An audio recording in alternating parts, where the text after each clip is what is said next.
Hello বন্ধুরা, আবার এসে গেছি আপনাদের কাছে একটা নতুন রেসিপি নিয়ে।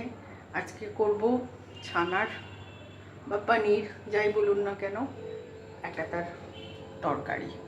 খুব সিম্পলভাবে করব, কোনো বাটার ফাটার কি কোনো রকম রেসিপি এরকম কোনো নাম নয়, জাস্ট বাড়িতে খাওয়ার জন্য খুব সহজভাবে রান্না করে নেওয়ার জন্য। প্লিজ আমার চ্যানেলটা একটু সাবস্ক্রাইব করবেন, আমাকে একটু এগিয়ে যাওয়ার সুযোগ করে দিন, লাইক করবেন, কমেন্ট করবেন। এই যে ইনগ্রিডিয়েন্টসগুলো আমি কিনে কেটে রেখেছি, একটু আলু গাজর ঘরে ছিল, ক্যাপসিকাম, টমেটো, পেঁয়াজ একটু ডুমো ডুমো করে কেটেছি, এই যে কাঁচা লঙ্কা, অল্প পনির, আর এগুলো বেটে নেবো। কাঁচা লঙ্কা, পেঁয়াজ, 2 কোয়া রসুন আর একটু বাদাম, ঘরে চিন্ন বাদাম ছিল, আর টমেটোর যেটা এই টমেটোর এটা তো নেবো, এর ভেতরের যেটা বীজটা এটা বেটে নেবো, ফেলবো না। আর এই 2-4টে আমন্ডস, এগুলোই বেটে নেবো।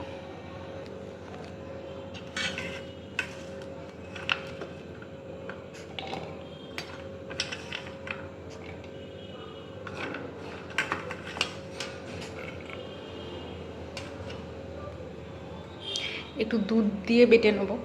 আপনারা চাইলে পোস্ত, চারমগজ, কাজু, যার ঘরে যেমন থাকবে, যখন যেটা থাকবে সেটা দিয়ে বেটে নিতে পারেন।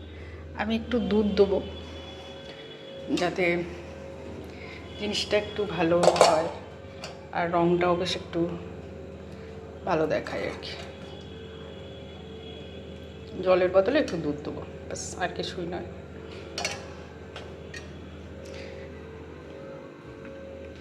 খুব সহজভাবে আমি করি, কোনো রকম ফ্যান্সি আইটেম নয়।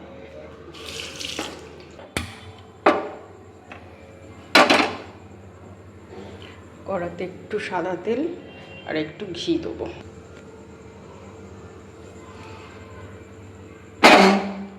গরম হয়ে গেছে, ওর মধ্যে যে ওই ডুমো ডুমো করে কাটা সবজিটা, এইগুলো দিয়ে দেবো, আর পনিরটা দিয়ে দেবো। আগে পনিরটা দেবো,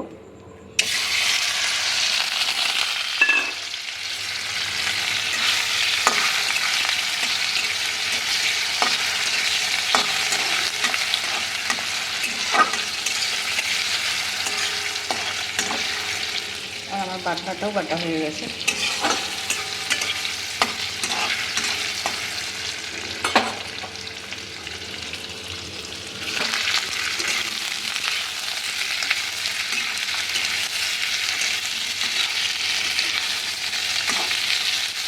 যাতে ঘিটা পুরো সবজিটাতে আর পনিরটাকে কোট করে যায়। চাইলে একটু নুন দিতে পারেন, আমি একটু নুন দিয়ে দেবো।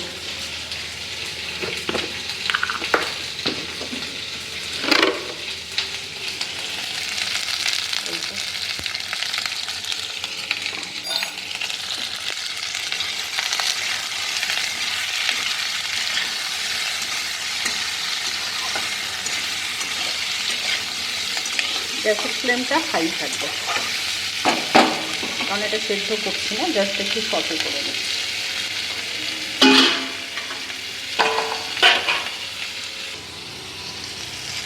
এবার দেখুন এই যে হালকা সতে হয়ে গেছে, এবার নামিয়ে নেব।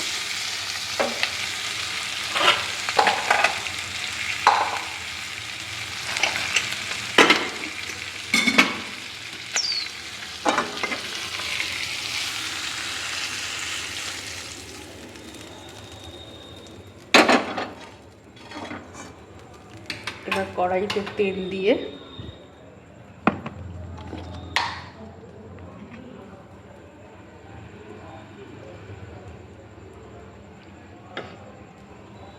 ওই যে আলু আর গাজরটা কেটে রেখেছি, ওটা একটু ভেজে নেবো ভালো করে, ভালো করেই ভাজতে হবে।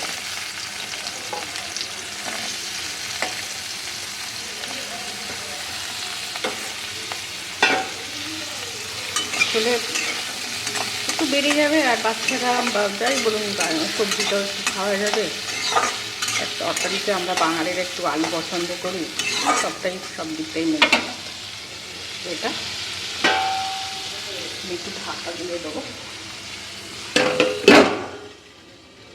এটা রয়েছে ঘি আর দিয়ে একটু নাড়িয়ে নেওয়া, আর এটা একটু নরম হবে। এটা ভাজা হয়ে গেছে ভালো করে।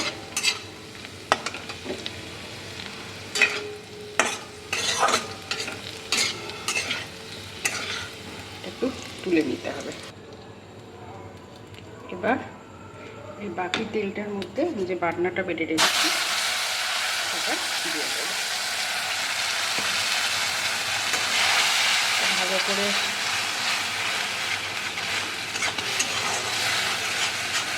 ভাজতে হবে বাটনাটাকে, নাড়া পাবে না যতক্ষণ না তেল ছাড়ে।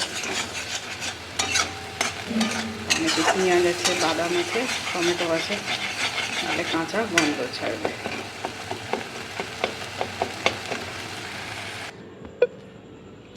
যে বেসিক মশলা দিয়ে দেবো, ধনে গুঁড়ো, জিরে গুঁড়ো, লঙ্কা গুঁড়ো, মরিচ গুঁড়ো আর হলুদ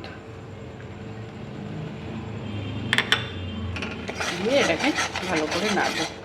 নুন আর মিষ্টিও দিয়ে দেবো এর সাথে। একটু মিষ্টি দেবো যেহেতু পনির তো, হালকা মিষ্টি মিষ্টি হবে।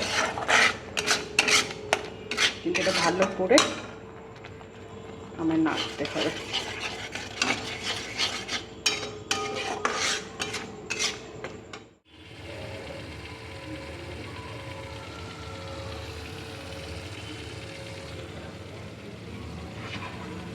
অন্ধকার লাগছে, চাটুটা দিকে সরিয়ে রেখে এদিকে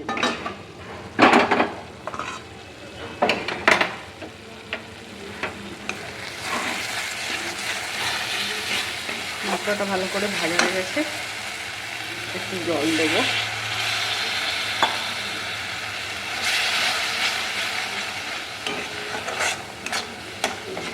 এবার আলু আর গাজরটা দেবো আগে।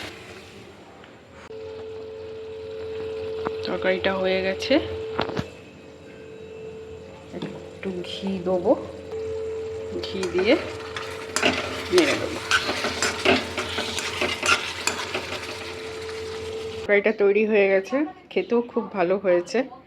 আপনাদের যদি ব্লগটা ভালো লেগে থাকে তাহলে একটা লাইক, শেয়ার, কমেন্ট করবেন। Thank you. শুভরাত্রি।